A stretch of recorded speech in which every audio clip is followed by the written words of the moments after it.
Ada apa dengan bulan ini? Yang pertama bicara Rabi'. Rabi' itu artinya musim semi. Kenapa kok disebut Rabi'? Ada Rabi'ul Awal, ada Rabi'ul Tsani. Kalau membaca sejarah penamaan Rabi' ini, ada yang mengatakan penamaan itu dimulai di zamannya Murrah, Kilab bin Murrah, kakek Nabi yang kelima katanya.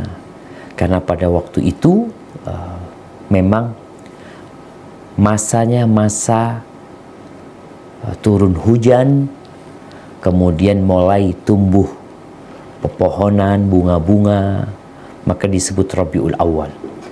Ada yang mengatakan Rabiul Awal itu awal turunnya hujan. Kemudian Rabiul Tsani itu awal berbunganya pepohonan-pepohonan, tumbuh-tumbuhan yang ada. Jadi Rabiul Awal, Rabiul Tsani itu awal penamaannya. Tapi ana rasa itu tidak terlalu penting buat kita. Ada yang lebih penting. Ada 3 peristiwa yang besar, yang agung, yang terjadi di bulan Rabiul Awal. Tapi kebanyakan manusia atau kebanyakan umat Islam itu hanya disibukkan dengan salah satu dari 3 peristiwa ini. Yang pertama lahirnya Nabi kita Muhammad alaihi salatu wassalam. Yang kedua hijrahnya Nabi kita Muhammad alaihi salatu wassalam. Yang ketiga, meninggalnya Rasulullah sallallahu alaihi wasallam. Tapi kita lihat kebanyakan umat Islam menamakan bulan Rabiul Awal bulan Maulud atau bulan Maulid. Kenapa tidak disebut bulan hijrah? Jadi kalau ada orang yang cerita tentang hijrah Nabi alaihi salatu wasallam ketika perpindahan tahun, bahkan ada yang merayakan mungkin tahun baru Islam. Kalau bicara hijrahnya Nabi kita Muhammad SAW itu bukan di bulan Muharram. Bukan. Semua sepakat. Di bulan apa? Di bulan Maulud. Di bulan Rabiul Awal. Terus meninggalnya Nabi kita Muhammad SAW juga di bulan Rabiul Awal. Adapun kalau kita berbincang lahirnya Nabi Muhammad alaihi salatu wassalam, yang pertama kita harus tahu ada khilaf yang cukup pelik dalam penentuan tanggal lahirnya Nabi Muhammad alaihi salatu wassalam. Ada yang mengatakan tanggal 2 Rabiul Awal, ada yang mengatakan tanggal 8 Rabiul Awal, ada yang mengatakan tanggal 9, ada yang mengatakan tanggal 12 Rabiul Awal, ada yang mengatakan di bulan Ramadan. Tapi yang pasti Rasulullah sallallahu alaihi wasallam dilahirkan pada hari Senin. Harinya pasti. Hadisnya sahih diriwayatkan Imam Bukhari. Ketika Rasul sallallahu alaihi wasallam ditanya tentang kenapa beliau berpuasa di hari Senin, beliau mengatakan dzaka yaumun wulidtu fi. Di antara fadilah, keistimewaan hari Senin adalah hari dilahirkannya Nabi alaihi salatu wassalam. Ahibati fillah, sebelum lahirnya Nabi kita Muhammad alaihi salatu wassalam. Oke, kita tidak terlalu penting tentang masalah tanggal berapa Nabi lahir. Kenapa Ustaz? Memang tidak ada ibadah khusus yang perlu dilakukan umat Islam pada tanggal lahirnya Nabi Muhammad alaihissalam. Sehingga perselisihan yang terjadi di tanggal lahir itu ya tidak berpengaruh kepada hukum agama kita. Karena selama Nabi alaihissalam hidup, Nabi beliau tidak mengingat tanggal lahir beliau. Beliau juga tidak menyampaikan kepada para sahabat tentang tanggal berapa beliau lahir. Nggak ada. Yang ada harinya. Engkau cinta sama Nabi Muhammad SAW. Nggak usah nunggu setahun sekali kok. Tiap Senin puasa. Itu tanda cinta sama Nabi SAW. Jelas beliau dilahirkan pada hari Senin. Tapi kadangkala kita yang sunnah kita tinggalkan. Lalu kita mengaku cinta sama Nabi SAW. Ahibati fillah, ada peristiwa yang agung. Sebelum lahirnya Nabi Muhammad SAW, Allah mengutus Nabi SAW sebagai penutup semua nabi. Risalahnya penutup semua risalah. Kitabnya penutup semua kitabnya. Apa cerita yang agung yang Allah abadikan di dalam Al-Quranul Karim? Sebelum, bukan pas tanggal lahirnya Nabi SAW, bukan. Tapi sebelum lahirnya Nabi SAW. Yaitu peristiwa Abraha yang datang ke kota Mekah hendak menghancurkan Ka'bah. Mungkin kita bisa baca nih surat Al-Fil ayat 1 sampai 5. Surat Al-Fil ayat 1 sampai 5.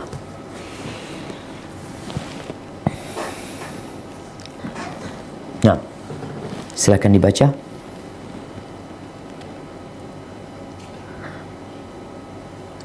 Bismillah. Alam tara kaifa fa'ala rabbuka bi ashabil fil. Alam yaj'al kaidahum fi tadlil. Wa arsala 'alaihim tayran ababil. Tarmihim bihijaratin min sijil. Faja'alahum ka'asfin ma'kul. Yang artinya, tidakkah engkau Muhammad perhatikan bagaimana Tuhanmu telah bertindak terhadap pasukan bergajah? Bukankah dia telah menjadikan tipu daya mereka itu sia-sia? Dan dia mengirimkan kepada mereka burung-burung yang berbondong-bondong, yang melempari mereka dengan batu dari tanah liat yang dibakar, sehingga mereka dijadikannya seperti daun-daun yang dimakan. Jamaah rahimakumullah. Ini peristiwa yang tidak biasa. Allah menjadikan peristiwa Ashabul Fil itu sebagai muqaddimah sebelum diutusnya Nabi Muhammad alaihi salatu wassalam. Pada waktu pasukan Abraha yang meninggalkan Yaman dengan jumlah pasukan 60.000, setiap melewatin kabilah itu ditumpas oleh Abraha. Bahkan raja mereka kalau tidak budi bunuh, ditawan sampai ke kota Mekah. Nabi belum lahir. Bagaimana kisah kakek Nabi alaihi salatu wassalam, Abdul Muttalib. Tatkala dia memerintahkan kepada penduduk Mekah, kalian sudah nggak mungkin kita menghadapi Abraha ini. Udah nggak mampu. Sehingga kemenangan yang Allah berikan kepada penduduk Mekah itu tanpa usaha dari penduduk Mekah sedikit pun. Makanya Allah mengatakan kepada Nabi SAW, mengingatkan tentang nikmat tersebut. Alam tara, apa kau nggak ngelihat? Padahal Nabi belum lahir.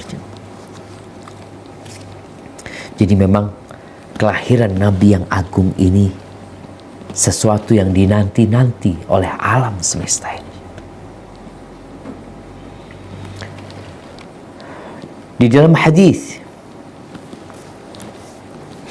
yang diriwayatkan oleh Ahmad dan Al-Hakim dari Luqman bin Amir, dia berkata, sami'tu Aba Umamah yaqul, aku mendengar sahabat Nabi yang bernama Abu Umamah radhiyallahu anhu berkata, Qultu ya Nabi Allah. Aku berkata kepada Nabi, wahai Nabi Allah, makana awalu bad'i amrika. Apa awal urusanmu ini, gimana ceritanya? Engkau menjadi Nabi, gimana ceritanya? Apa kata Nabi alaihi salatu wassalam? Qala na'am, ana da'watu Abi Ibrahim.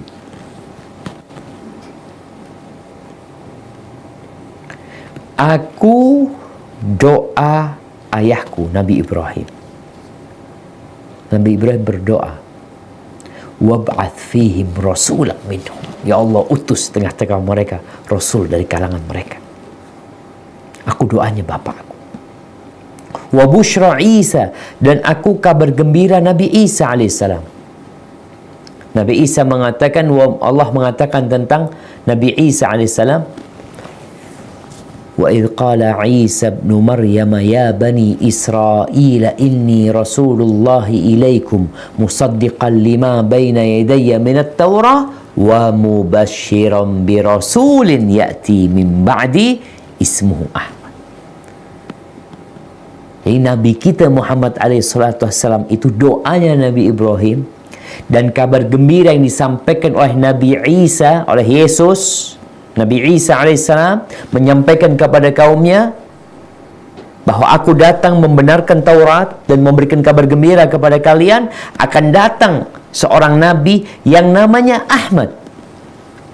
Ada tuh di Injil. Itu Nabi kita Muhammad alaihissalam.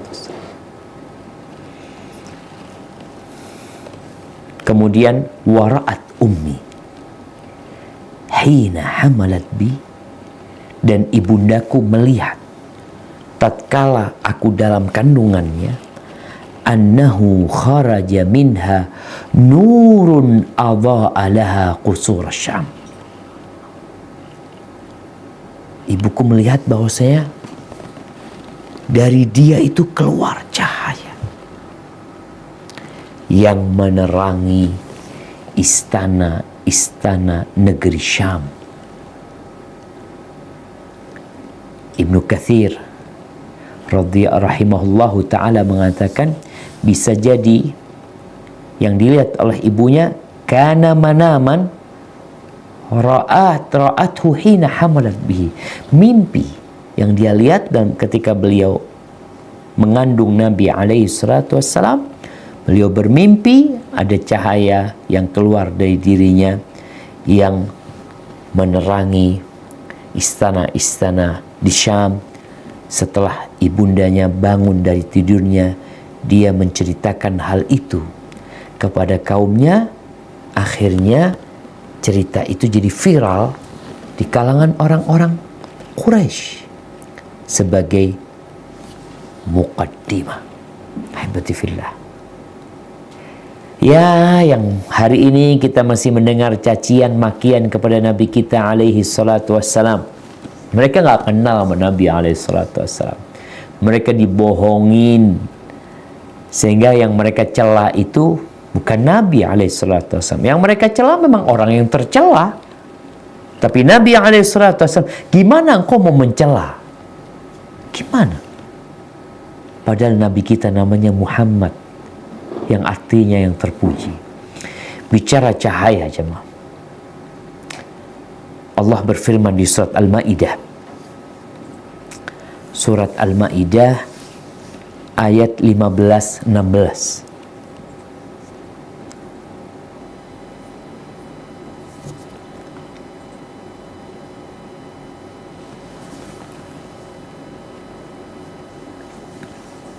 Nah, surat Al-Maidah ayat 15-16.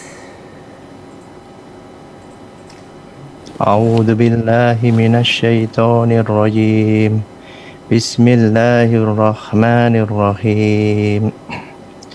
Ya ahlal kitabi qad ja'akum rasuluna yubayyinu lakum katsiran mimma kuntum tukhfuna minal kitab minal kitabi wa yakhfu an kasir. Qad ja'akum minallahi nurun wa kitabun mubin. Yahdi bihillahu manittaba'a ridwana subula salami wa yukhrijuhum minad dhulumati ilan nur biizni wa yahdihim ila siratim mustaqim. Barakallahu fiik. No, artinya pintar. Wahai ahli kitab, sungguh Rasul kami telah datang kepadamu, menjelaskan kepadamu banyak hal dari isi kitab yang kamu sembunyikan, dan banyak pula yang dibiarkannya. Sungguh telah datang kepadamu cahaya dari Allah dan kitab yang menjelaskan. Dengan kitab itulah Allah memberi petunjuk kepada orang yang mengikuti keridhoannya ke jalan keselamatan. Dan dengan kitab itu pula Allah mengeluarkan orang itu dari gelap gulita kepada cahaya dengan izinnya dan menunjukkan ke jalan yang lurus. Barakallahu fikum. Tuh, dunia ini sebelum diutusnya Nabi kita Muhammad alaihi salatu wassalam gelap gulita, kezaliman di mana-mana. Maka Allah sebutkan qad ja'akum minallah nur. Nabi itu nur. Wa kitabun mubin, dan kitab. Beliau menerangi dunia ini. Dan kitab yang dibawanya memberikan penjelasan yang nyata, yang memberikan petunjuk ke jamaah. Untuk kemana? Untuk menuju kepada keridhaan Allah Azza wa Jalla. Ada riwayat-riwayat yang menyebutkan bahwasanya tatkala Nabi SAW dilahirkan, jadi ada loteng-loteng yang di Syam atau yang ada di Persia, syurfah itu balkon-balkon berjatuhan ketika lahirnya Nabi SAW. Tapi banyak riwayat-riwayat yang tidak sahih. Tapi yang jelas Nabi lahir SAW. Kemudian setelah itu beliau tumbuh besar, disusui oleh Halimah As-Sa'diyah. Ada peristiwa-peristiwa yang menakjubkan tatkala beliau sedang berada di kampungnya Halimah As-Sa'diyah, dan kisah tatkala dibawa oleh Halimah dari Mekah ke Badiyati Bani Sa'ad, bagaimana susunya Halimah yang awalnya kering, bagaimana kendaraan Halimah yang awalnya nggak bisa lari, bagaimana kambing-kambing yang awalnya kurus semua berubah menjadi indah. Ini belum jadi nabi nih, Nabi SAW, tapi beliau sudah membawa berkah. Tatkala umur beliau 4 tahun, dada beliau dibelah, jantung beliau dikeluarkan oleh malaikat Jibril dan Mikail. Dicuci, dibelah itu jantung, dikeluarkan noda hitam, dicuci dengan air zam-zam, kemudian dimasukkan ke dalamnya hikmah-hikmah dan segala keindahan, sehingga beliau menjadi manusia terindah yang pernah menginjakkan kakinya di muka. Ketika beliau muda, beliau pernah, pada saat beliau mengembala kambing, beliau ingin melihat anak-anak muda yang sedang berpesta. Beliau sempat datang menitipkan kambing gembalaan beliau. Beliau turun ke kota Mekah, tapi Allah menjaga beliau. Tatkala sampai di tempat pemuda-pemuda yang sedang begadang, beliau tertidur sampai matahari terbit. 2 kali kejadian itu. Ini menunjukkan penjagaan Allah buat Nabi alaihi salatu wassalam. Beliau tidak seperti anak-anak yang lainnya. Ketika beliau berumur 35 tahun, kota Mekah mengadakan renovasi untuk Baitullah. Akhirnya direnovasilah rumah Allah Azza wa Jalla. Singkat cerita, tatkala bangunan itu sudah tinggi sampai ke tempat Hajar Aswad, mereka bertikai tentang siapa yang berhak meletakkan Hajar Aswad ini. 3 hari mereka bersih tegang. Bahkan sebagian kabilah sudah membuat sekutu, bersumpah di atas bejana yang penuh dengan darah, menyatakan kesiapan mereka untuk perang bagi siapa yang berani menyentuh Hajar Aswad. Setelah 3 hari, salah satu di antara mereka mengatakan, ada apa kita ribut-ribut nih? Udah bagaimana kita jadikan penengah di antara kita orang yang membawa yang pertama masuk ke Masjidil Haram. Ditunggu sama mereka. Ternyata yang datang adalah Nabi Muhammad alaihi salatu wassalam. Lalu mereka semua mengatakan, radhina bil amin, radhina bil amin. Kami ridho dengan al-amin. Ridho.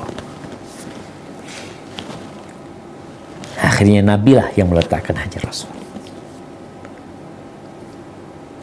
Umur 40 tahun, turun wahyu kepada beliau. Iqra. Bismi rabbikal ladzi khalaq. Bermulalah perjalanan dakwah beliau.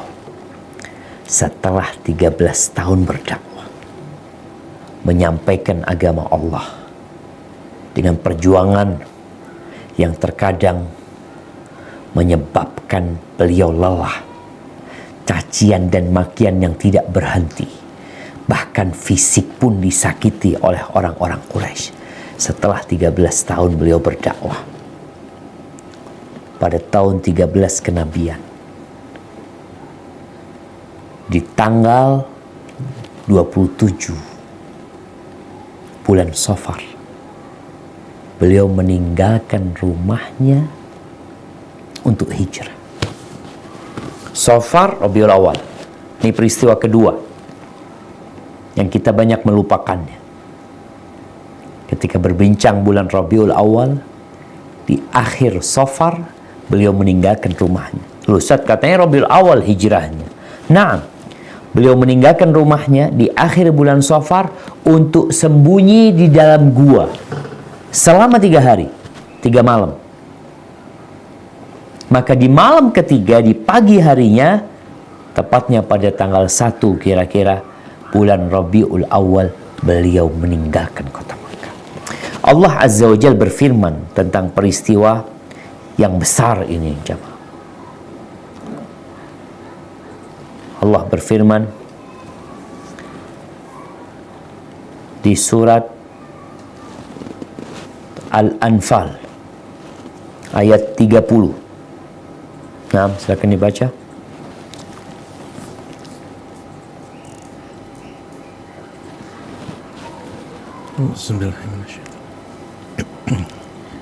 Wa is yamkuru bika allazina kafaru liyusbituka aw yaqtuluka aw yukhrijuk wa yamkuruna wa yamkurullah wallahu khairul makirin.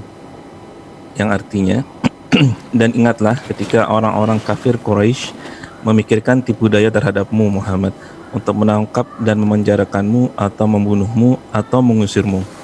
Mereka membuat tipu daya dan Allah menggagalkan tipu daya itu. Allah adalah sebaik-baik pembalas tipu daya. Masya Allah, syabab. Itu terjadi di bulan Rabiul Awal. Jadi kalau ada orang yang mencaci maki Nabi SAW seperti yang dilakukan oleh Makrun bersama kroni-kroni dia, itu bukan hal yang baru. Karena memang di dalam dada mereka ada kebencian yang membara, yang terkadang muncul, tapi kadang-kala mereka sembunyikan. Ketika Nabi di Mekah, di kampung halamannya, di tengah-tengah keluarga mereka, bersama teman-teman mainnya beliau mau ditangkap, mau dipenjara. Beliau mau dibunuh, beliau mau diusir. Akhirnya beliau alaihissalatu wassalam keluar dari kota Makkah. Beliau sembunyi di dalam gua. Allah menceritakan tentang tatkala beliau di dalam gua. Ini peristiwa yang agung, jemaah. Kita bicara hijrah. Hijrah itu peristiwa yang sangat besar yang akhirnya memisahkan antara kebenaran dan kebatilan. Ketika beliau berdakwah di kota Mekah, bercampur tuh kebenaran dan kebatilan. Kenapa? Di Ka'bah itu ada 360 berhala. Dan Nabi SAW sholat menghadap ke Ka'bah, sedangkan di Ka'bah ada 360 berhala. Oleh karena itu, tatkala para sahabat di masa Umar bin Khattab radhiyallahu anhu, mereka bermusyawarah untuk menetapkan awal tahun Islam.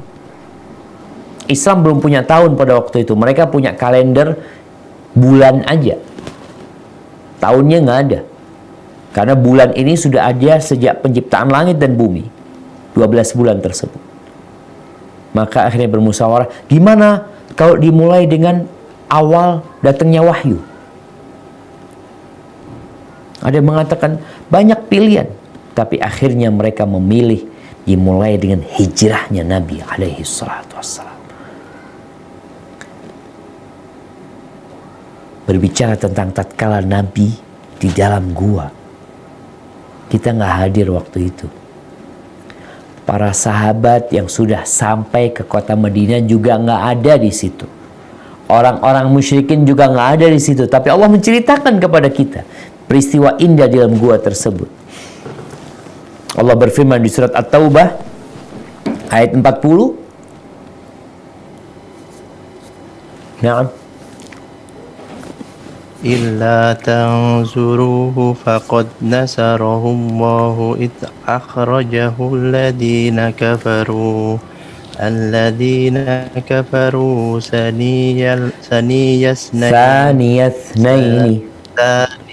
ثاني اثنين إذ هما في الغار إذ يقول لصاحبه لا تحزن إن الله معنا فأنزل الله سكينته عليه وأيده بجنود لم تروها وجعل كلمة الذين كفروا السفلى وكلمة الله هي العليا Wallahu azizun hakim. Jika kamu tidak menolongnya Muhammad, sesungguhnya Allah telah menolongnya, yaitu ketika orang-orang kafir mengusirnya dari Mekah. Sedang dia salah seorang dari dua orang ketika keduanya berada dalam gua. Ketika itu dia berkata kepada sahabatnya, "Jangan engkau bersedih, sesungguhnya Allah bersama kita." Maka Allah menurunkan ketenangan kepadanya, yaitu Muhammad, dan membantu dengan bala tentara malaikat-malaikat yang tidak terlihat olehmu. Dan dia menjadikan seruan orang-orang kafir itu rendah. Dan firman Allah itulah yang tinggi. Allah Maha Perkasa, Maha Bijaksana. Subhanallah jemaah. Jadi awal tahun Hijriah, awal tahun umat Islam tidak dimulai dengan lahirnya Nabi, tidak mulai dengan diutusnya Nabi, tidak dimulai dengan kematian Nabi alaihissalatu wassalam, tapi dimulai dengan hijrahnya Nabi kita alaihissalatu wassalam. Ada banyak peristiwa yang sangat mengagumkan pada waktu hijrah. Allah mampu dan berkuasa untuk memindah Nabi SAW dari kota Mekah sampai ke kota Madinah dalam hitungan detik. Seperti peristiwa Isra dan Mi'raj.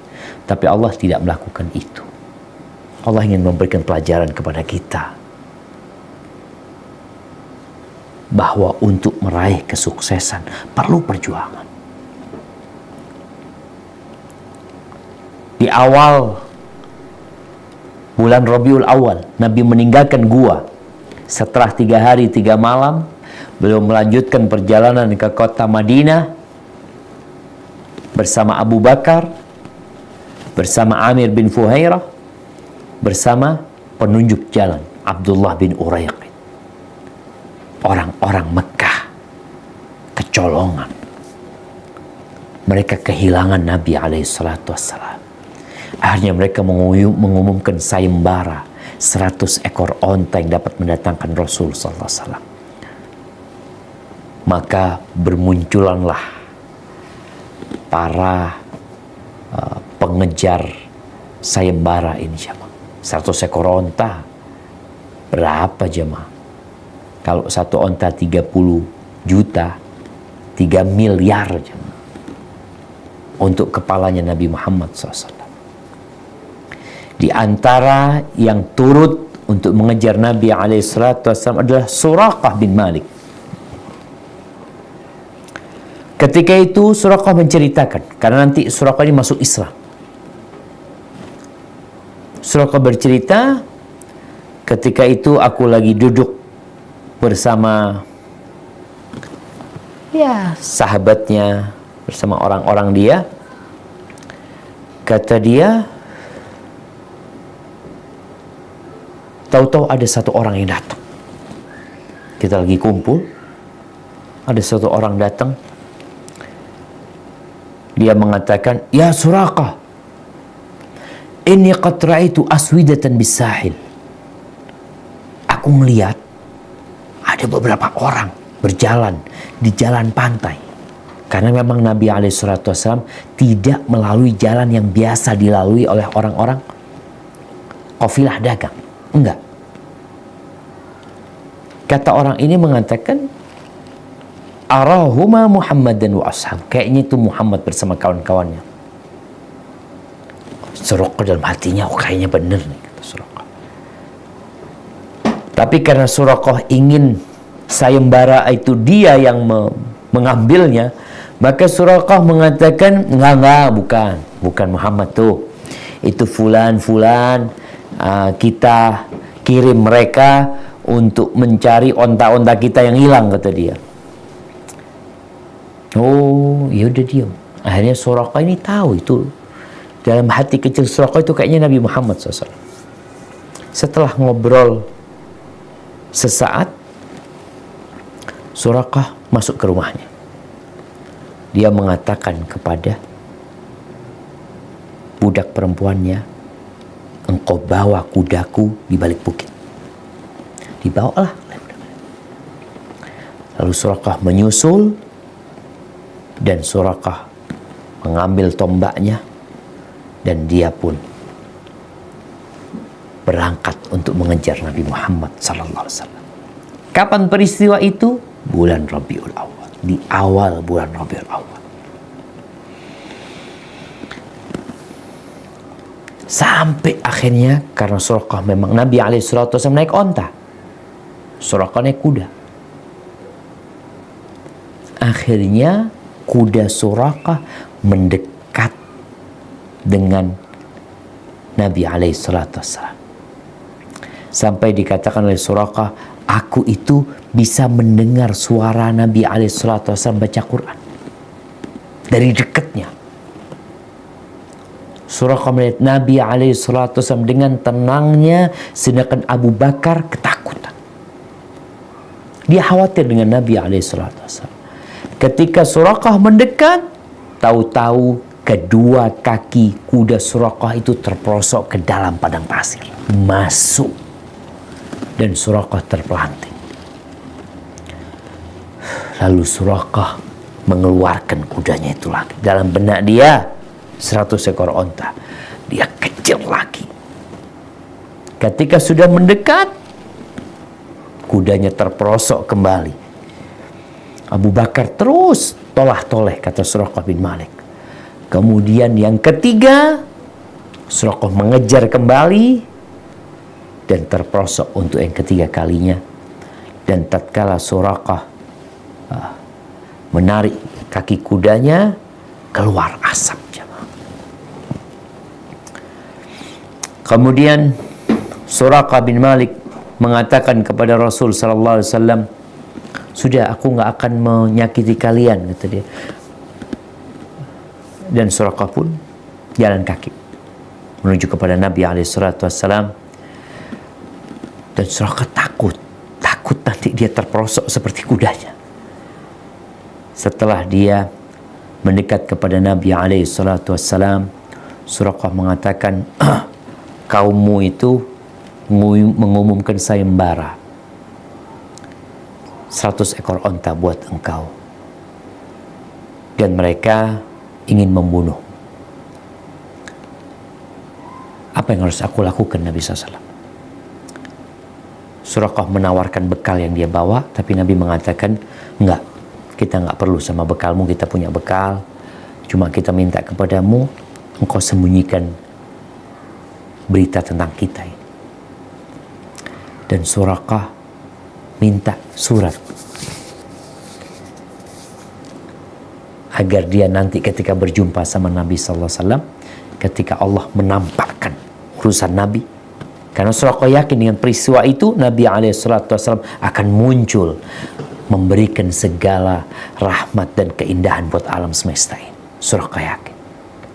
Maka dia dikasih janji sama Nabi SAW, dan ketika Rasul SAW menaklukkan kota Mekah, Suraqah datang menyatakan keislamannya, dan Nabi pernah mengatakan kepada Suraqah, "Suraqah, gimana kalau engkau nanti pakai gelang-gelangnya Kisra, Raja Persia?" Apa kata Suraqah? Suraqah mengatakan, "Kisra, Raja Persia?" Kata, "Iya," kata Nabi SAW. Dan benar, Suraqah mengenakan gelang-gelang itu di masa pemerintahan Umar bin Khattab radhiyallahu anhu. Itu terjadi di bulan Rabiul Awal. Subhanallah. Suraqah akhirnya pulang. Setelah Nabi alaihi salatu wassalam sampai ke kota Madinah, Suraqah balik ke Rasul SAW melanjutkan perjalanan ke kota Madinah. Suraqah balik ke kampungnya, lalu dia ketemu sama orang-orang Mekah. Kayaknya peristiwa ini setelah Nabi SAW sampai ke kota Madinah. Suraqah mengatakan, "Aku sebenarnya berjumpa sama Nabi Muhammad SAW." Kata Abu Jahal, kata dia, "Kok gimana? Kok nggak ngasih tahu kita?" kata dia. Suraqah mengatakan kepada Abu Jahal, "Aba Hakamin, wallahi law kunta syahidan li amri jawadi ittasukhu qawaimuhu alimta walam tashkuk bi anna Muhammadan rasulun bi burhanin faman dha yuqawimu." Abu Hakam, Abu Jahal, kalau engkau menyaksikan peristiwa itu kaki-kaki kudaku terperosok, niscaya engkau akan tahu dan tidak meragukan bahwa Muhammad adalah Rasulullah sallallahu alaihi wasallam, adalah utusan Allah. Orang Madinah nih nungguin. Ketika mereka dengar Nabi alaihi salatu wasallam meninggalkan kota Mekah, maka mereka menunggu. Karena biasanya perjalanan dari Mekah ke Madinah itu cukup 6 atau 7 hari. Namun kenapa Nabi SAW memerlukan waktu yang lebih panjang? Karena beliau tidak melewati jalannya kafilah. Beliau cari jalan yang lebih jauh. Ini salah satu perencanaan yang harus dipersiapkan oleh seorang muslim. Setiap pagi penduduk Madinah itu keluar menunggu datangnya Rasul SAW. Jadi ada memang jalan buat penduduk, buat orang yang masuk ke kota Madinah. Ketika panas sudah terik, mereka pulang ke rumahnya. Sampai pada tanggal 12 Rabiul Awal. Ketika matahari sudah terik, orang-orang yang sudah hijrah, orang-orang Ansor juga sudah kepanasan, mereka pulang ke rumahnya. Ada salah satu orang Yahudi yang sedang berada di salah satu benteng mereka. Mereka melihat ada orang yang datang, jamaah. Dari jauh kelihatan itu.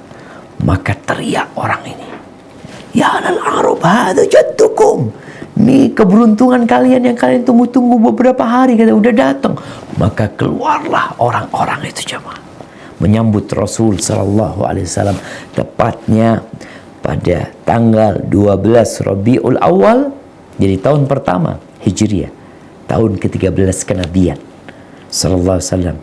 Mungkin kita sering mendengar bagaimana penduduk Madinah menyambut Nabi alaihi salatu wasallam dengan ucapan nasyid, "Tala'al badru alaina min thaniyatil wada' wajaba syukru alaina ma da'a lillahi da'." Sampai terakhir bait-bait itu. Cuma memang sanad tentang nasyid ini itu dhaif. Akan tetapi ceritanya masyhur. Sebagian ulama berpendapat selama tidak ada kaitannya dengan urusan hukum, ya bisa diterima aja lah.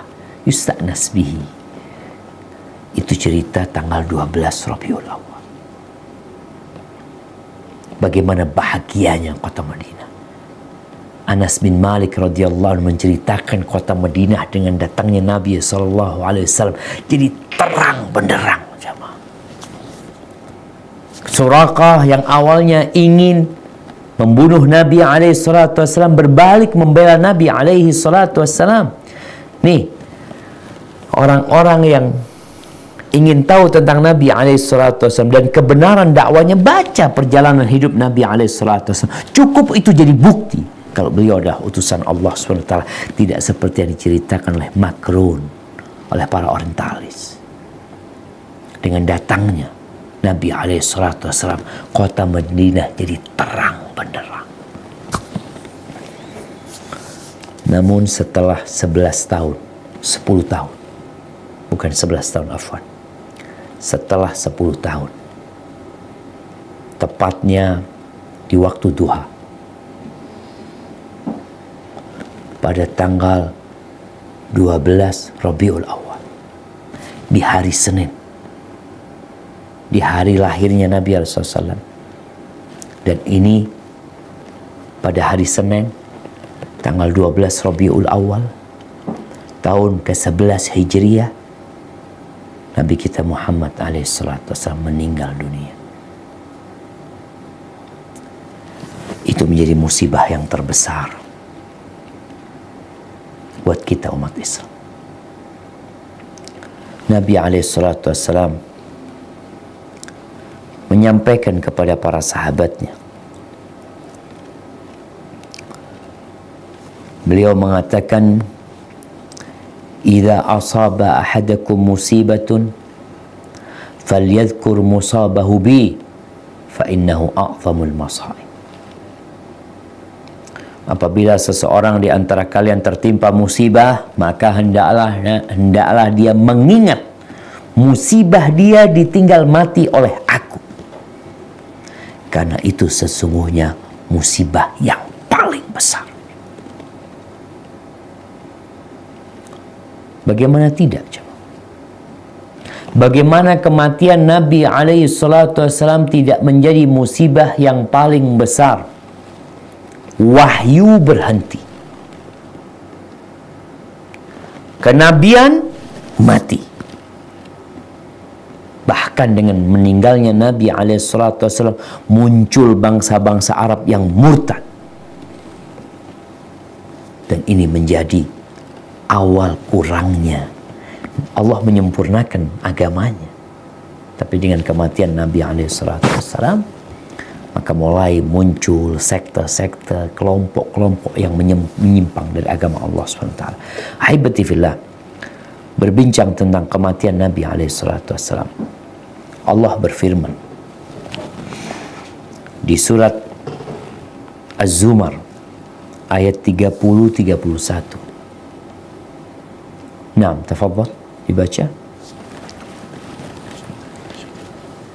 Innaka mayyitu wa innahum mayyitun Thumma innakum yawmal qiyamati inda rabbikum tahtasimun. Yang artinya, sesungguhnya engkau Nabi Muhammad SAW akan mati dan mereka akan mati pula. Kemudian sesungguhnya kamu pada hari kiamat akan berbantah-bantahan di hadapan Tuhanmu. Barakallahu fikum. Allah memutuskan Nabi meninggal dunia. Ada beberapa pesan Nabi sebelum meninggal dunia. Beliau mengatakan, fa innahu man ya'ish minkum ba'di fasayara ikhtilafan katsira. Barang siapa yang hidup setelah aku mati, maka dia akan mendapati banyak perselisihan. Terus solusinya apa? Fa'alaikum bisunnati wa sunnatil khulafa'ir rasyidin al-mahdiyyin min ba'di tamassaku biha wa 'addu 'alaiha bin nawajid wa iyyakum wa muhdatsatil umur. Ketika kalian melihat banyak perselisihan, dan itu informasi dari Nabi SAW yang menjadi kenyataan, karena beliau tidak berbicara dari hawa nafsu beliau. Wa ma yantiqu 'anil hawa in huwa illa wahyu yuha. Itu wahyu yang diwahyukan kepada beliau. Berpegang teguhlah dengan sunnahku. Dan sunnahnya khalifah-khalifah yang mendapatkan petunjuk setelahku. Abu Bakar Siddiq, Umar bin Khattab, Uthman bin Affan, Ali bin Abi Thalib. Pegang kalian sunnahku. Gigit dengan gigi gerahan kalian. Jangan dilepas. Wa iyyakum wa muhdatsatil umur. Hati-hati kalian dengan perkara-perkara yang baru dalam urusan agama ini. Fa inna kulla muhdatsatin bid'ah. Perkara-perkara baru dalam agama itu disebut bid'ah. Wa kulla bid'atin dhalalah. Dan semua bid'ah itu dhalalah wa kulla dhalalatin finnar. Semua kesesatan itu di neraka. Jamaah rahimakumullah. 3 peristiwa penting. Apa yang harus kita lakukan, Ustaz? Nggak ada. Kalau bicara tentang kelahiran Nabi SAW, Nabi yang nggak pernah merayakan hari kelahirannya. Katanya kita disuruh mencontoh Nabi SAW. Laqad kana lakum fi Rasulillah uswatun hasanah. Telah ada di diri Rasulullah SAW suri tauladan yang baik, percontohan yang baik. Liman kana yarjullaha wal yawmal akhir wa dzakarallaha katsira. Bagi siapa? Bagi orang-orang yang berharap perjumpaan dengan Allah. Engkau ingin berjumpa sama Allah? Iya. Dan orang itu banyak mengingat Allah. Orang yang beriman kepada hari akhir, berharap mendapatkan balasan dari Allah, berjumpa sama Allah, banyak berzikir sama Allah, maka dia akan mencontoh Rasul SAW. Tapi apa sih yang dikerjakan Nabi SAW dengan hari kelahirannya? Beliau berpuasa. Terus apa yang kita lakukan? Ya udah puasa. Adapun perayaan hari Maulid, Nabi nggak mengerjakan.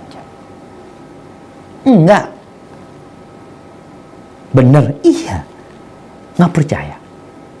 Coba tanyakan kepada para ulama, kepada para ustadz, kepada para guru. 3 peristiwa penting nih. Ketika Nabi lahir, Nabi juga nggak ketika di Madinah ya, mungkin ketika di Mekah kan belum bisa Ustaz ngadakan acara karena sedang dalam perjuangan, ya disakiti oleh orang-orang musyrikin. Akhirnya beliau puasa aja di hari Senin. Ketika sampai Madinah, tetap beliau puasa hari Senin. Tanggal 12 Rabiul Awal nggak ngapa-ngapain. Apakah ada majelis khusus gitu Nabi SAW yang mengaku cinta kepada Rasul SAW. Ya, anak nggak tahu kalau ada, tapi selama ini anak nggak pernah tahu.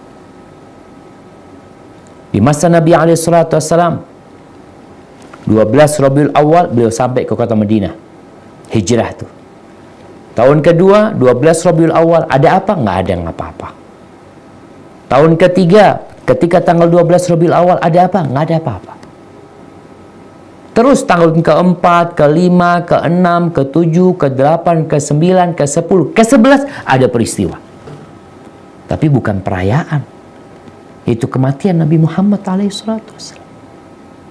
Apakah ketika tanggal 12 Rabiul Awal, tanggal 12 Rabiul Awal tahun depannya, tahun ke-12 Hijriah, ini kan sudah ada 2 peristiwa, atau 3 tadi kita sebutkan. Lahir, hijrah, meninggal. Apakah kumpul jadi satu acara kegembiraan dengan lahirnya Nabi, tapi juga kesedihan? Apakah ada haulnya Nabi Muhammad SAW dilakukan oleh Abu Bakar? Nggak ada. Abu Bakar nggak ada. Bukan Abu Bakar Ustaz, sibuk Ustaz memerangi orang-orang yang murtad. Taib. Meninggal Abu Bakar Siddiq radhiyallahu anhu, diganti oleh Umar bin Khattab radhiyallahu anhu. Sama aja, nggak ada apa-apa. Apa yang dikerjakan para sahabat, orang-orang yang serius. Mereka orang yang paling mencintai Rasul sallallahu alaihi wasallam. Yang mereka lakukan adalah menyebarkan agama Islam ini. Mereka membawa panji-panji, menyeberangi lautan, berpindah dari satu kota ke kota lainnya, sehingga panji Islam itu sampai ke Azerbaijan. Terus bagaimana panji Islam itu sampai ke tembok Konstantinopel. Itu pada zaman sahabat Nabi. Abu Ayyub Al-Ansari yang rumahnya disinggahin oleh Nabi SAW itu dimakamkan di luar pagar Konstantinopel. Adapun di 3 peristiwa itu nggak ada gitu. Terus kita gimana Ustaz? Sedangkan umat Islam di mana-mana mereka mengadakan acara sebagai bentuk kecintaan kepada Rasul sallallahu alaihi wasallam. Ya, kita berselisih pendapat. Ada yang mengatakan iya, ada yang mengatakan tidak. Mau ikut mana Ustaz? Sedangkan ustadz-ustadz yang mengadakan acara itu, ustadz-ustadz besar. Kiai-kiai yang sekaliber internasional Ustaz. Nggak kayak Ustaz. Ya, mungkin. Tapi, ya daripada kita ribut cuma, kita kembalikan Nabi contoh kita. Katanya kita suruh contoh Nabi SAW. Nabi ngadain nggak? Nabi ngadain acara maktam, acara kesedihan ya. Karena tanggal 12 Rabiul Awal kan juga kematian Nabi SAW. Yang kata Anas bin Malik radhiyallahu anhu, ketika Nabi masuk, ingat, ketika Nabi lahir ada cahaya yang keluar. Ketika Nabi masuk ke kota Madinah ada cahaya yang menerangi kota Madinah. Ketika Nabi meninggal dunia sallallahu alaihi wasallam, kata Anas, adlamat minhu kulli syai. Gelap gulita kota Madinah. Tapi sahabat juga tidak mengadakan ritual atau acara untuk menangisi meninggalnya Nabi SAW. Jadi mungkin acaranya kan barengan tanggal 12. Mungkin paginya acara kegembiraan dengan lahirnya Nabi SAW, malamnya acara menangisin kematian Nabi SAW. Nggak ada. Biasa-biasa aja. Apakah lalu kita mengatakan, oh para sahabat nggak cinta sama Nabi SAW? Kita lebih cinta.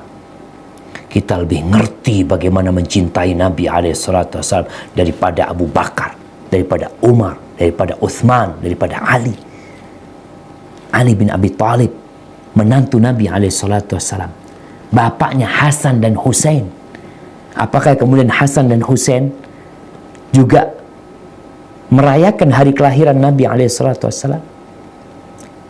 Jadi kalau bicara bagaimana Ustaz sebenarnya sikap seorang muslim, kita rayakan hari kelahiran Nabi SAW, kita rayakan hari turunnya wahyu, kita rayakan hari hijrahnya Nabi SAW dengan mengamalkan sunnah Nabi SAW dan mengajak umat manusia untuk benar-benar menjadi muslim yang mengikuti sunnah Rasulullah SAW. Hadza wallahu a'lam bishawab. Itu yang bisa Anda sampaikan pada kesempatan kali ini. Kurang lebihnya mohon maaf. Mungkin kita masuk ke sesi tanya jawab. Nah, Anda persilahkan. Jazakallah Ustaz atas kajian yang disampaikan. Ada beberapa pertanyaan masuk di Abu Sultan. Mungkin bisa disampaikan Abu Sultan. Baik, jazakallah khair Bang Dodi. Yang pertama dari Saudari Yuliza di Bekasi. Bismillah, Assalamualaikum warahmatullahi wabarakatuh Ustaz. Waalaikumsalam warahmatullahi wabarakatuh. Afwan izin bertanya Ustaz, kenapa ketika hijrah Nabi SAW tidak mengajak serta istri-istri beliau? Apakah hal tersebut karena perintah Allah Ta'ala? Kemudian kapan mereka istri-istri beliau itu hijrah? Syukran, jazakallah khair. Barakallahu fikum. Iya jemaah. Nah, istri ya, nggak ngajak istri kan? Iya. Iya Ustaz. Kita lihat ya, bangsa Arab itu, walaupun mereka orang-orang yang bodoh, orang-orang musyrikin yang tidak beriman, kelompoknya Abu Jahal, Abu Lahab, kemudian Uqbah bin Abi Mu'aid, mereka tuh suka menyakiti Nabi SAW ketika mereka di Mekah. Ketika Nabi hijrah, mereka tidak membawa istri. Abu Bakar gak bawa istrinya. Istri Nabi pada waktu itu Saudah, dan disebutkan beliau sudah menikahi Aisyah. Gak dibawa. Mereka ada di Mekah. Wah subhanallah, orang-orang musyrikin tidak menyakiti istri Nabi, tidak menyakiti istri Abu Bakar, wala menyakiti anak-anaknya Abu Bakar. Memang ada satu peristiwa yang mungkin termasuk menyakiti ya. Jadi Abu Jahal ketika tanya sama Asma, ditanya mana bapakmu? Kata Asma nggak tahu. Itu Abu Jahal menampar Asma sampai antingnya lepas. Tapi itu karena emosi aja. Bukan kemudian dia membawa keluarganya Abu Bakar ya, diikat perempuan-perempuan tersebut, lalu diumumkan, kasih tahu kepada Muhammad SAW dan Abu Bakar nih, kalau mereka nggak datang, istri mereka, anak-anak mereka kita akan bantai. Itu tidak dilakukan oleh orang-orang musyrikin.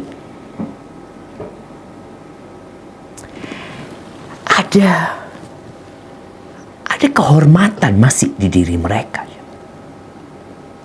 Makanya Rasulullah SAW nggak kepikiran gitu loh. Abu Bakar juga nggak kepikiran meninggalkan keluarganya. Mereka akan aman.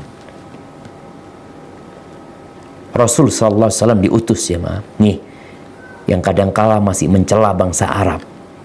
Nabi diutus untuk seluruh umat manusia. Tapi awal beliau ada di tanah Arab dan beliau dari bangsa Arab. Beliau mengatakan innama bu'ithu liutammima makarimal akhlak. Aku diutus untuk menyempurnakan akhlak-akhlak yang mulia. Jadi ada sisa-sisa karakter-karakter baik, mulia, terhormat di bangsa Arab. Ada. Salah satunya tadi yang kita ceritakan. Nggak digangguin tuh istrinya Abu Bakar, wala istrinya Nabi SAW, wala istrinya sahabat yang lain yang mungkin belum hijrah. Nggak digangguin istri mereka. Kemudian jamaah, ada satu lagi kisah Safwan yang mengantarkan hijrah Ummu Salamah. Ummu Salamah ini mau berangkat hijrah. Ketika mau berangkat hijrah, sendirian dia naik onta bersama bayinya menuju ke Madinah. Ini ada salah satu orang musyrikin yang nanti Utsman bin Abi Talha, nggak salah, yang nanti dia masuk Islam. Dia belum masuk Islam. Ketika dia melihat, ila aina, mau kemana engkau ya binta Abil Hakam, kalau nggak salah. Mau kemana engkau, kata dia. Kata, anda mau ke Madinah, dari Mekah ke Madinah. nih Uthman bin Abi Thalha masih kafir, masih musyrik. Dia itu melihat nih perempuan mau hijrah. Berarti kan muslimah dia mau berangkat hijrah. Suaminya sudah ada di Madinah. Apakah kemudian orang-orang musyrikin menyakiti nih perempuan? Uthman bin Abi Thalha nganterkan Ummu Salamah sampai Madinah. Berangkat, dia musyrik jemaah. Dibawa, kata Ummu Salamah, aku tidak pernah melihat orang yang menemani lebih baik daripada Uthman bin Abi Thalha. Dia wallahi ketika aku mau turun dari onta, dia turunkan ontaku kemudian dia pergi. Karena takut mungkin aku turun tersingkap auratku. Nanti ketika sudah turun, dibawa lagi ontanya dikasih makan. Nanti pas mau naik, didudukkan ontanya, pergi Abu Uthman bin Abi Thalha, lalu Ummu Salamah naik, berhari-hari jemaah, ini jalan kaki dia sampai ke Madinah. Jadi kalau engkau tanya tadi, subhanallah ya, itu salah satu karakter akhlak mulia bangsa Arab. Mereka benci sama Nabi SAW, tapi tidak menyakiti istri Nabi, wala tidak menyakiti istri Abu Bakar, wala putri-putrinya Abu Bakar. Hadza wallahu a'lam bissawab. Nah, kemudian kapan mereka hijrahnya? Setelah itu. Jadi beberapa waktu kemudian Nabi SAW kirim orang, mungkin setelah Nabi sampai Madinah tentunya, beliau kirim orang untuk menjemput istri Nabi SAW dan kerabat yang lainnya. Hadza wallahu a'lam bissawab. Jazakallah khair Ustaz. Berikutnya dari Bang Dodi.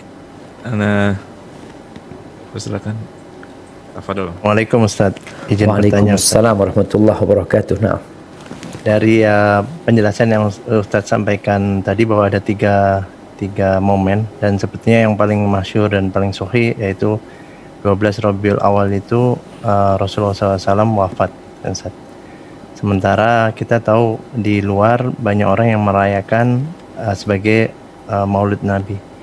Nah, bagaimana kita menyampaikan pesan ini supaya tidak terlalu keras ya, istilahnya orang memandang kita kalau memberi nasihat selalu dibilang keras, bahwa yang mereka peringati itu apa gitu. Karena yang sahih dan masyhur yang kita tahu bahwa 12 Rabiul Awal itu adalah wafatnya Rasulullah SAW. Jazakallah Ustaz. nah barakallahu fikum. Ya. Jadi kalau yang sahih jelas. Namun yang masyhur itu tanggal 12 Rabiul Awal itu tanggal lahirnya Nabi Muhammad SAW. Namun kemasyhuran itu bukan berarti sahih. Jadi memang kalau kita lihat Ibnu Ishaq dalam kitab sirahnya, beliau menyebutkan tanggal 12 Rabiul Awal Rasulullah SAW lahir. Nah, berkaitan bagaimana kita menyikapi kondisi masyarakat kita ya, yang mereka menjadikan hari itu sebagai hari bukti cinta kepada Nabi SAW ya. Maka yang perlu kita tumbuhkan di diri mereka, orang-orang ini, bagaimana sih mencintai Rasulullah SAW yang sebenarnya. Karena konteksnya nih, merayakan maulid, mencintai Nabi SAW. Tidak merayakan maulid, berarti tidak mencintai Rasul SAW. Bahkan yang terjadi adalah menuduh orang-orang yang tidak merayakan itu tidak mencintai Nabi SAW. Buktinya kau nggak peduli sama Rasul SAW. Padahal beliau datang membawa cahaya menerangi dunia ini. Maka sekarang yang perlu kita sampaikan kepada mereka, ini loh Nabi itu seperti ini, Nabi itu seperti ini. Kita sampaikan kepada mereka tentang sunnah-sunnah, ajaran-ajaran, amalan-amalan Rasulullah SAW. Nabi itu ngapain sih? Nabi itu puasa hari Senin. Jadi kalau engkau cinta sama Nabi SAW, engkau bicara hari lahirnya Nabi SAW. Nabi itu dilahirkan pasti di hari Senin. Apa yang dilakukan? Puasa hari Senin. Yuk, kalau memang cinta sama Nabi SAW, bagaimana kita menjadikan hari Senin itu hari untuk berpuasa sunnah, mengenang Nabi SAW, dan selain itu hari Senin hari diangkatnya amal kita. Jadi mungkin seperti itu, karena banyak masyarakat itu yang tidak mengenal Nabi SAW. Kita ini alhamdulillah di lorong Faradisa ya, kita punya yayasan ini mengadakan sosial eksperimen. Doa turun hujan nggak tahu. Kita ini di musim hujan. Mereka mengaku cinta sama Nabi SAW. Bahkan kalau kita ngelihat acara-acara perayaan Maulid Nabi SAW, mungkin orang-orang itu hadir. Tapi ketika ditanya doa yang diajarkan Nabi SAW ketika turun hujan, nggak tahu. Tiap hari kita turun hujan. Ketika ditanya doa masuk toilet, tiap hari masuk toilet. Sehari 2-3 kali masuk toilet. Ditanya apa sih yang dibaca Nabi SAW ketika masuk toilet, ketika keluar toilet, nggak tahu. Terus bukti cintamu sama Nabi mana?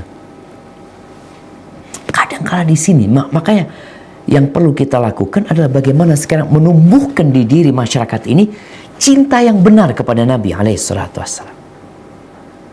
Bagaimana si Abu Bakar mencintai Nabi SAW? Apakah dengan merayakan Maulid? Enggak sih. Bagaimana Umar? Enggak. Utsman? Enggak. Ali? Enggak. Hasan dan Husain? Enggak semuanya. Tapi bagaimana mereka mengkaji sunnah Nabi, mengamalkannya, dan mengajak orang untuk mengamalkan sunnah Nabi SAW. Mungkin itu yang perlu kita sampaikan ke masyarakat ya. Soalnya memang sekali lagi kita menghadapi banyak orang yang awam, yang dalam pandangan dia inilah bukti cinta sama Nabi SAW. Sehingga bagaimana kita sekarang menyampaikan bukti cinta yang sebenarnya. Sehingga setelah itu biarlah mereka berpikir sendiri. Setelah mereka mengetahui tentang bagaimana Abu Bakar mencintai Nabi, Umar, Utsman, Ali, Hasan, dan Husain, silahkan kemudian mereka memutuskan sendiri. Insya Allah itu akan membuat masyarakat cerdas dalam menyikapi perbedaan dan perselisihan yang ada. Hadza wallahu a'lam bissawab. Jazakallah khair Ustaz. Kemudian ada pertanyaan dari Zoom dari saudari Dinda. Pertanyaan beliau, Assalamualaikum warahmatullahi wabarakatuh Ustaz. Waalaikumsalam Ustaz warahmatullahi wabarakatuh. selalu dalam berkah dan lindungan Allah. Saya ingin bertanya Ustaz, tadi disebutkan bahwa akhirnya Rasulullah SAW dan para sahabat menyepakati bahwa bulan Rabiul Awal sebagai bulan awalan dalam penanggalan hijrah. Tapi bagaimana dengan Muharram Ustaz? Yang diketahui umumnya itu adalah bulan pertama di di tahun Hijriah. Afwan Ustaz, saya masih belum memahami hal ini. Mohon pencerahan dan pemahamannya kembali Ustaz. Jazakallah khair. Barakallahu fikum. Iya jamaah. Ya mungkin ana yang kurang jelas tadi menerangkan tentang yang dimaksud dengan kesepakatan para sahabat menetapkan hijrahnya Nabi sebagai awal tahun Islam. Tadi ana sampaikan bahwasanya bangsa Arab itu tidak memiliki tahun. Persia punya, Romawi punya, Indonesia punya enggak? Iya. Kayaknya nggak punya juga kita. Nggak yakin Ustaz. Iya. Yang ada kan Masehi. Seharusnya Indonesia punya. Mungkin dengan awal kemerdekaan tuh jadi Indonesia punya kalender ya tahun pertama itu tahun 45 itu tahun pertama itu sebenarnya kalau kita bicara seperti. Jadi yang ada di bangsa Arab itu memang kalendernya orang-orang Masehi sudah ada, orang-orang Romawi, kemudian orang-orang Persia, mereka semua punya kalender. Dan ingat kalender ini salah satu bukti eksistensi sebuah peradaban. Mereka ada, umur kita sudah lama gitu loh. Kita sudah ada. Di masa Nabi SAW, bangsa Arab itu menamakan tahun itu dengan peristiwa. Makanya kalau ditanya lahirnya Nabi kapan sallallahu alaihi wasallam, kapan? Kapan lahirnya Nabi SAW? Tahun gajah. Tahun gajah kan. Tahunnya tahun berapa? Nggak ada, tahun gajah. Kemudian bicara meninggalnya Khadijah dan meninggalnya pamannya Abu Thalib dikenal dengan tahun kesedihan. Amul Huzn. Di masa Umar bin Khattab terjadi paceklik. Tahun itu disebut Amur Ramada. Tahun paceklik yang menakutkan sekali. Jadi mereka menamakan tahun itu dengan kejadian-kejadian yang terjadi. Adapun bulannya, ya udah 12 bulan itu nggak berubah. Awalnya Muharram, Safar, Rabiul Awal, Rabiul Tsani, Jumadal Ula, Jumadal Akhirah, Rajab, Sya'ban, Ramadan, Syawal, Dzulqa'dah, Dzulhijjah. Bulannya ada, tahunnya nggak ada. Di masa Umar bin Khattab radhiyallahu anhu datanglah surat. Datang surat itu nggak ada bulannya. Tapi ini bulannya bulan Rajab. Tapi tahunnya Rajab kapan ini? Kalau bicara perjanjian utang piutang ya, bayar bulan Rajab. Rajabnya ini Rajab tahun depan, tahun selanjutnya. Ini surat ini tahun lalu, nggak ketahuan. Maka sampai meninggalnya Nabi SAW, ingat belum ada penentuan tahun, itu belum ada. Di masa Abu Bakar Siddiq, di masa Umar bin Khattab, di awal tahun Umar bin Khattab belum ada tahun, yang ada bulan. Surat-surat itu pakai bulan tanpa tahun. Maka kemudian terjadilah, ini ceritanya Sya'bi meriwayatkan bahwa Abu Musa radhiyallahu anhu kirim surat kepada Umar bin Khattab. Isi suratnya itu mengatakan, innahu ya'tina minka kutubun laysa laha tarikh. Datang kepada kami ini surat-surat dari engkau, gak punya tanggal tahunnya, itu gak ada. Gimana katanya?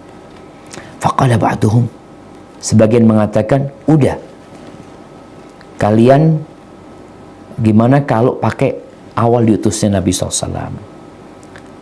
Ini musyawarah Umar bin Khattab dengan para sahabatnya, akhirnya menentukan Ar-Rikh bil Hijrah. Sudah, tahunnya dimulai dengan hijrahnya Nabi SAW. Maka di sini Umar radhiyallahu anhu mengatakan, al-hijratu farraqat bainal haqqi wal batil. Hijrah itu memisahkan antara hak dan kebatilan. Maka kemudian tahunnya itu dimulai dengan tahun hijrahnya Nabi SAW. Jadi tulis surat, mamanya pada tanggal 13 Rajab, tahun ketiga min hijratin Nabi SAW. Tahun ketiga dari hijrahnya Nabi SAW. Tahun ke-10 dari hijrahnya Nabi SAW. Tahun ke-20 dari hijrahnya Nabi SAW. Jadi itu penentuan tahunnya. Adapun kalau bicara bulannya, ya awal bulan adalah bulan Muharram. Cuma tadi kita sampaikan, Nabi hijrahnya itu sampai kota Madinah tanggal 12 Rabiul Awal. Adapun bulannya tetap bulan pertama bulan Muharram. Jadi yang dibicarakan adalah penentuan tahun. Jadi bukan penentuan bulannya. Jadi bulannya dimulai bulan pertama bulan Rabiul Awal, bukan. Bulan Rabiul Awal adalah bulan ketiga. Tapi tahunnya menjadi tahun pertama untuk tahun Islam. Ingat, ini sebagai eksistensi. Indonesia nggak punya. Nah, Jawa punya kalau nggak salah. Jawa punya. Menunjukkan bahwasanya Jawa ini ya peradaban mereka tua. Tapi Indonesia ya nggak ada. Kita pakai sekarang tahun 2020 Masehi, yang artinya Kristus. Karena memang ikut lahirnya Nabi Isa alaihissalam. Hadza wallahu a'lam bissawab. Naam. Jazakallah khair Ustaz.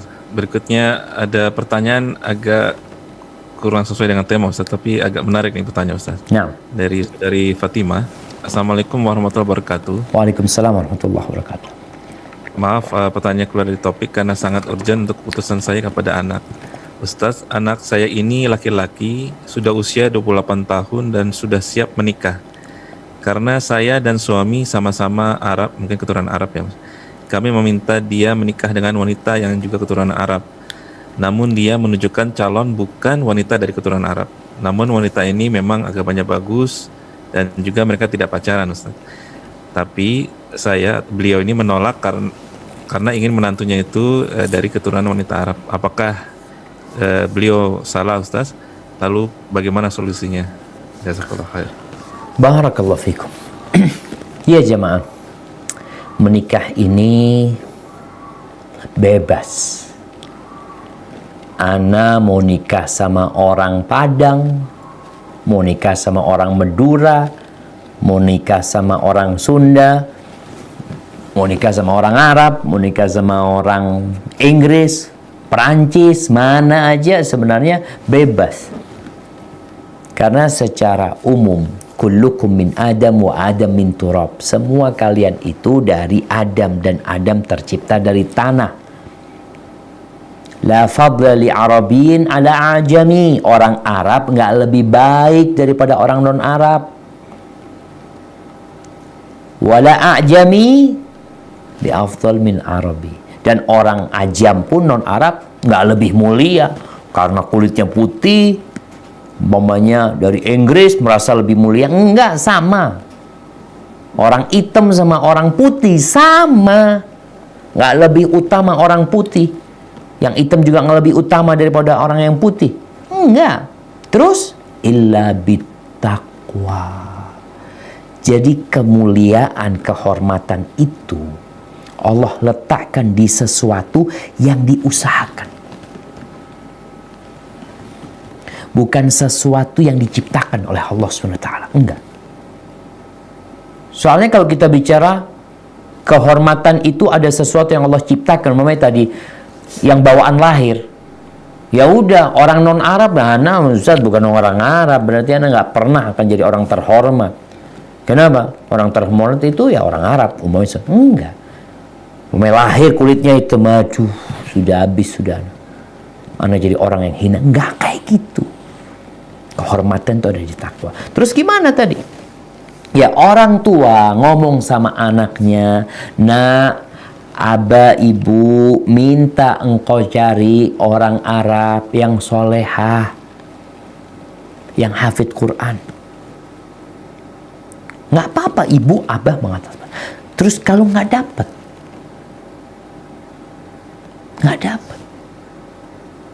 bapak ibunya mengatakan, abah ibu, coba carikan nih, anak dapat non Arab, solehah. Kan tadi dikatakan nih anak gak pacaran. Biasanya kalau anak pacaran kan dia ngebet ya, enggak anak mau nikah sama dia ini, kalau udah jatuh cinta. Ini kan enggak anaknya. Anaknya benar-benar melihat agama, bukan melihat suku. Sekali lagi orang tua boleh. Umpamanya anak mengatakan, oh umpamanya anak orang Madura, enggak anak pokoknya mau nikah sama orang Madura juga. Boleh nggak ada masalah. Memang nggak ada larangan di situ. Kenapa? Ustaz lebih nyaman Ustaz, soalnya anak bisa bahasa Madura, anak enak juga, sama orang tua juga enak ngobrolnya. Ada pertimbangan-pertimbangan mereka. Tapi Nabi SAW mengatakan fadfar bidatid din. Perempuan dinikahin karena 4 hal. Yang pertama karena hartanya, karena cantiknya, karena nasabnya. Ini orang Arab. Ini darah biru. Karena nasabnya. Yang keempat, karena agamanya. Terus fadfar bidatid din, taribat yada. Maka beruntunglah engkau kalau dapat yang agamanya baik, selamat engkau. Jadi sekarang anaknya ibu ini dapat non Arab soleha. Kalau ibu ada pilihan nih, ini alhamdulillah sama dengan perempuan tersebut, agamanya sama, hafidz Quran sama, dan dia orang Arab. Ibu kan kepinginnya engkau dapat orang Arab jadi. Tafadhol, nggak ada masalah. Cuma kalau umpamanya ada Ustaz dapat, tapi secara agama di bawahnya yang itu. Terus milih yang mana? Kata Nabi SAW yang agamanya. Maka nasihat anak buat sang ibu, sang bapak juga, itu mungkin bukan menjadi patokan utama. Artinya sang ayah sampaikan kepada anaknya, kalau dapatlah, abah ibu kepingin kau dapat orang Arab juga, maunya ibu yang soleha, coba carilah. Kalau anak gak dapat, ngatakan yang kayak gitu, yang agamanya baik, ya kayaknya belum dapat ayah ibu. Maka anak rasa bismillah, biarkan dia menikah dengan perempuan yang soleha, yang insya Allah akan berbakti kepada mertuanya, akan membantu anak ibu untuk berbakti kepada kedua orang tuanya. Kemudian kita tahu setelah musyawarah, hendaklah istikharah, minta pilihan sama Allah Subhanahu wa taala. Karena tidak semua yang kita suka itu baik buat kita, dan tidak semua yang kita benci itu buruk buat kita. Allah tahu, sedangkan kita nggak tahu. Hadza wallahu a'lam bissawab. Na'am. Jazakallah Ustaz. Masih bisa satu pertanyaan atau? Siap, fadhal. Satu pertanyaan lagi. Kenapa? Iya. Ini mungkin pertanyaan terakhir Ustaz. Ini berhubungan dengan tadi ada masalah nasyid pada saat Rasulullah SAW masuk ke dalam kota Madinah. Beberapa yang kita tahu, beberapa saudara kita menjadikan nasyid ini sebagai salah satu sebab, kalau boleh dikatakan mungkin kecenderungannya bahwa ia dijadikan sebab bahwa boleh untuk bermain musik atau melakukan musik gitu Ustaz. Bagaimana caranya untuk menjelaskan bahwa ini sebenarnya tidak demikian Ustaz? Nah, barakallahu fikum. Jamaah yang pertama, nasyid bukan musik. Nasyid itu adalah bait-bait syair yang disenandungkan. Dan itu diperbolehkan. Adapun alat musik, ada yang diperbolehkan, yaitu rebana. Rebana yang biasa digunakan hanya pada waktu Idul Fitri, Idul Adha, dan acara walimah. Boleh. Bahkan ketika Abu Bakar marah ya di rumah Nabi SAW, ada dua bocah yang bermain rebana sambil bersenandung di rumah Nabi SAW. Abu Bakar marah kepada keduanya. Lalu kata Nabi SAW, da'huma, biarkan keduanya, karena ini hari lebaran kita. Artinya yang dilakukan perempuan itu sebenarnya nggak boleh. Tapi karena Idul Fitri, Nabi SAW membolehkan keduanya melakukan itu. Kemudian ada yang mengatakan, mungkin Ustaz, di masa itu memang nggak ada alat musik Ustaz. Yang ada cuma rebana. Subhanallah jemaah. Antum itu nggak tahu sama Fir'aun. Fir'aun itu sudah punya peradaban di Mesir sana. Itu 2000 tahun sebelum diutusnya Nabi SAW. Antum pikir Romawi itu, negara Romawi pada waktu itu, yang mereka punya biduan-biduan yang menari-nari, alat musik mereka belum ada. Persia juga sudah ada, memang dilarang. Nabi SAW dalam hadis riwayat Bukhari ya, ketika Nabi mengatakan la ya'ti an-nas ala sayati 'ala an-nasi zamanun, yang mengatakan yastahilluna al-hira wal harira wal khamra wal ma'azifa. Akan datang satu masa di mana orang-orang akan menghalalkan yastahilluna al-hira, perzinaan. Iya. Akan datang satu masa zina itu dilegalkan jemaah. Datang. Zina yang diharamkan, yang dilarang dilegalkan. Akan datang masa itu. Bahkan mungkin ya diganti namanya, bukan pelacur, bukan pezina yang ada, na'udzubillah, PSK. Sekarang bahasa sekarang, ya sudah disetubuhi 2 kali sebelum dibunuh, disetubuhi. Bahasa-bahasa yang kayak gitu akan datang satu masa, orang itu yang menghalalkan, melegalkan perzina. Al-khamr, minuman keras dilegalkan, datang masa itu. Orang-orang menghalalkan khamr. Kemudian yang ketiga, harir, menghalalkan sutra untuk kaum laki-laki. Yang keempat, wal ma'azifa, dan alat-alat musik. Haibati fillah. Lihatlah Rasul, baca sejarah lah. Gimana sih Nabi SAW berdakwah ya. Kalau bicara, Ustaz kita kan perlu hiburan Ustaz. Kita mau senang-senang, boleh senang-senang. Ada hiburan yang halal. Tapi ingat, jangan sering-sering hiburan. Perjalanan kita panjang. Kita nggak tahu kapan ajal datang menyebut kita. Pilihlah hiburan yang halal, tinggalkan yang haram. Tapi Ustaz, yang haram itu hati kita kok condong Ustaz. Dia seneng banget Ustaz. Ya itu ujian kita jemaah. ujian kita. Makanya kalau kita membaca imam yang 4 ya, madhab yang 4 itu, bacalah ucapan-ucapan mereka. Mereka mengharamkan musik. Kalau ada yang menghalalkan, ya ada madhab zahiri. Ibnu Hazm al-Andalusi termasuk salah satu tokoh yang menghalalkan alat musik. Tapi kita melihat ulama-ulama yang lebih dahulu dari beliau, yang mereka lebih alim, yang lebih bertakwa kepada Allah SWT, mereka melihat bahwa hadis-hadis Nabi yang berkaitan dengan haramnya musik terlalu banyak dan terlalu susah untuk dibantah. Tapi kadangkala ada kecondongan kita kepada musik. Yang terakhir nih, surga itu dikelilingi dengan hal-hal yang dibenci oleh jiwa. Dan neraka itu dikelilingi oleh perkara-perkara yang disukai oleh jiwa manusia, oleh nafsu.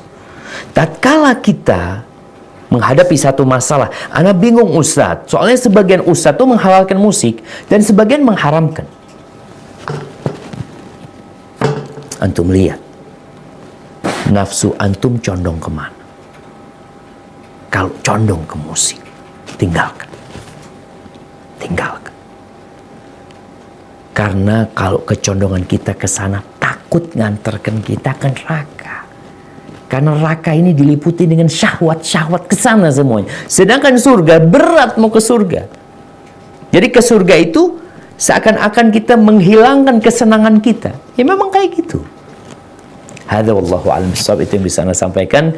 Kurang lebihnya mohon maaf. Semoga kita semakin cerdas, semakin kritis, dan paling penting semoga kita istiqamah dan mati husnul khatimah. Barakallahu fikum, itu yang bisa Anda sampaikan. Kurang lebihnya mohon maaf. Anda kembalikan kepada pembawa acara. Tafadhal. Barakallahu fikum. Wa fi barak